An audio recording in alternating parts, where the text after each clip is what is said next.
When I was a little boy, my little brother and I were continually bickering. He would say, "Mom, Billy's teasing me." And I would say, "Mom, Tommy's bothering me." And Mom would come out of the kitchen all hot and bothered and say, "You two boys get along right now." And so we would try to get along with each other and keep the peace until we were called for dinner. Well, in today's gospel, Jesus tells the disciples, "This is my commandment, that you love one another." It's not a suggestion. It's not a request. It's a commandment. Thou shalt love one another. It's a familiar passage. We all probably know it, but I've always thought it's a little contradictory. How can you command someone to love another person? Shouldn't love be freely given? If I do something because I've been commanded to do it, then aren't I doing it just out of a sense of duty instead of from my own free will? Is it even possible to command someone to love another person? And besides that, isn't the way we learn to love by being loved? We learn how to love because our parents and other people love us. And isn't love something that just comes naturally? And we don't learn to love by being commanded to love, do we? And I don't know about you, but I struggle with all these commandments. I don't like to think of myself as someone who's ordered around, a drone or a robot.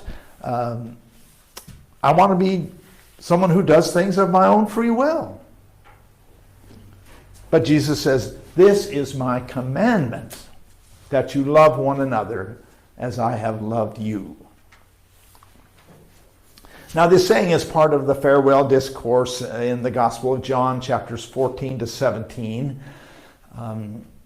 It's the last evening of Jesus' life, and he's saying goodbye to his disciples. He knows that on the next day he's going to be crucified, and this is his last chance to give a message to the disciples. And so he wants to give them the most important message that he has for them in a way that they won't forget.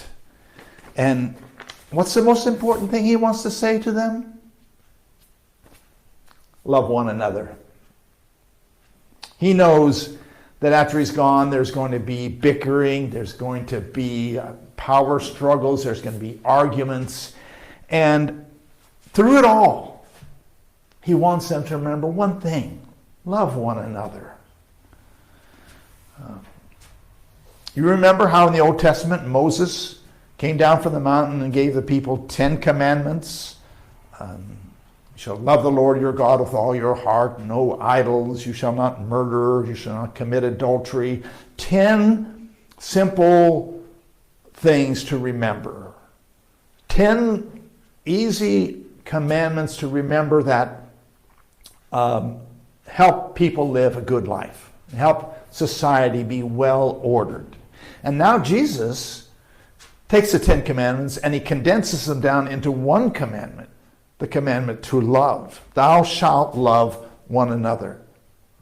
And when you think about it, that's what's underneath all the 10 commandments, right? If you love one another, then you won't murder or commit adultery or all those other things.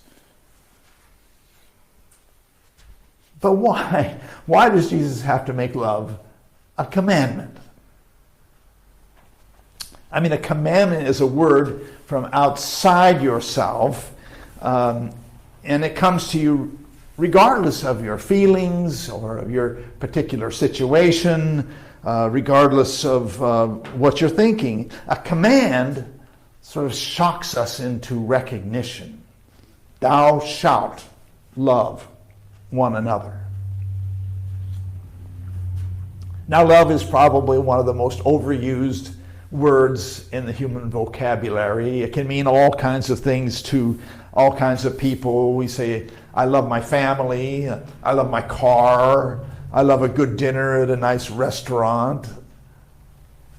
And sometimes, we think of love as a warm feeling towards others, or good intentions towards other people, or maybe simply kindness to other people. Or sometimes we think of it as romantic love, which we're swept away by feelings of love for another person. But in reality, love is more than just a feeling. Feelings come and go, but love endures.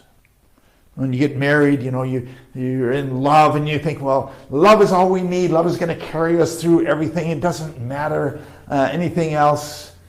But after a few years of doing the laundry and cleaning the bathroom and arguing about money and waking up grumpy with each other, you realize that romantic love is just not enough. At some point, you're going to have to make a commitment. I'm going to love this person even when I don't like them. Love requires determination. Love requires willpower. Thou shalt love one another. The commandment is a reminder of our commitment to love.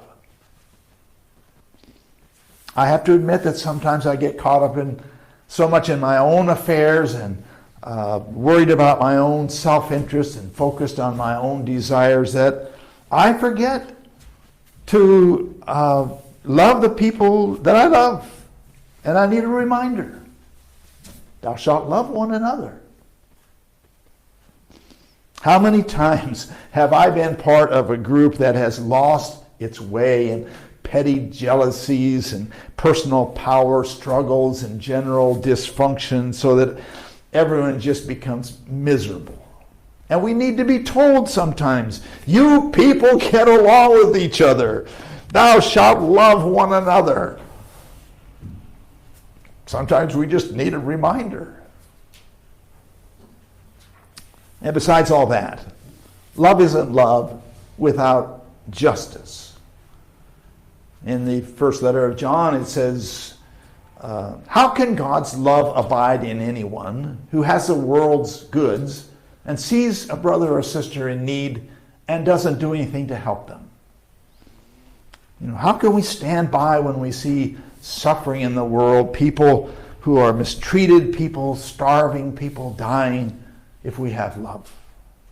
Through gritted teeth, we repeat the words of Jesus, thou shalt love one another. We need the commandment.